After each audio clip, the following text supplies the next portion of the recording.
ko Cumu kengu doole ha yetti yoga e gollorɗe teskaɗo e Gudiiri ñande altine 13 lewru ndu ngu dañi noon bonnude nokkuuji kewɗi. mi yaltan jimi jeey affaire o yaso no wayni heede ga mbimɓe en tout cas ngol jeygol ɗo ngol wawi wonde foof ngol joguima doole te ngol woɗɗani ɗo dal donc par curiosité e tan ƴettumi moto am garmi jimi tawmi ɗo mom c'est déjà parti donc ɗo min ɗum sumi déjà je me ɗum ɗo mi jitino ɗum de côté mais je me souciais des autres structures gandanɗa taw no ɓatino jeygol tigi ko wayno centre de formation on centre o collège o ha e chantier gono ɗon o pour l'université ɗum foof naati jeygol min badda hen caggal muɗum kadi ngol naatoy esperna ko esperna ɗon ferme handicapé o andura dal fuɗɗima tan en face camp militaire o nabiri noon ha to nder wuuro jeygol ngol mimi tigi noon. Hay so tawi fittandu heddaki e Cumu ngu yimɓe hewɓe bonirama hen. Hande tomin gonɗo ɗo hay ndiyan min mbawa dañde par ce que systéme o fof boni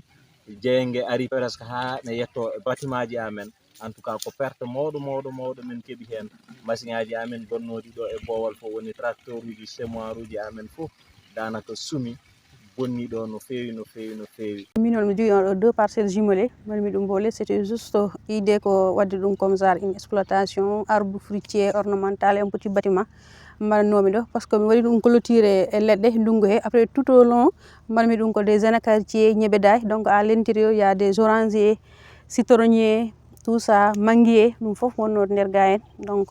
Allah waɗi jeygol naati noon foof sumi ha laaɓi. Eaux et Forêts mo falde Gudiiri noon addi hen ballal mum mantinigal kono ɓe donku ñifde jeyge nge ko ɗum saabi ɓesguji ɗi ina ñaago nde falde Gudiiri dañata camp sapeur pompier. Banggal laamu ngu vraiment hande Gudiiri foti hokkede camp sapeur pompier par ce que sa daari Eaux et Forêts ɓe gari ɗo ɓe gaddi ko citerne o ganduɗa ala doole wawa ñippude sa ƴeewi jeyge ne continue ha joni par ce que citerne mabɓe ala doole donc laamu ngu hande Gudiiri ene foti jogade camp sapeur pompier pour hono ɗiɗo ɗum ɗoji. Cumu kay ko ladde yiyata ɗum mais Cumu hande o naati nder wuuro par ce que hande esperna centre formation o esperna ko nder wuuro woni collège o à côté ɗum ɗon fof ta ari ha naate nder yimɓe ene wawno rondade pittali kewɗi donc laamu ngu yo tinno daro vraiment Gudiiri heɓa camp sapeur pompier. Gila ndungu silti ko wayni ina teska ɗo e Gudiiri hay so tawi hay goto wawa wiide ko ɗo jeyɗi ɗi gummorto.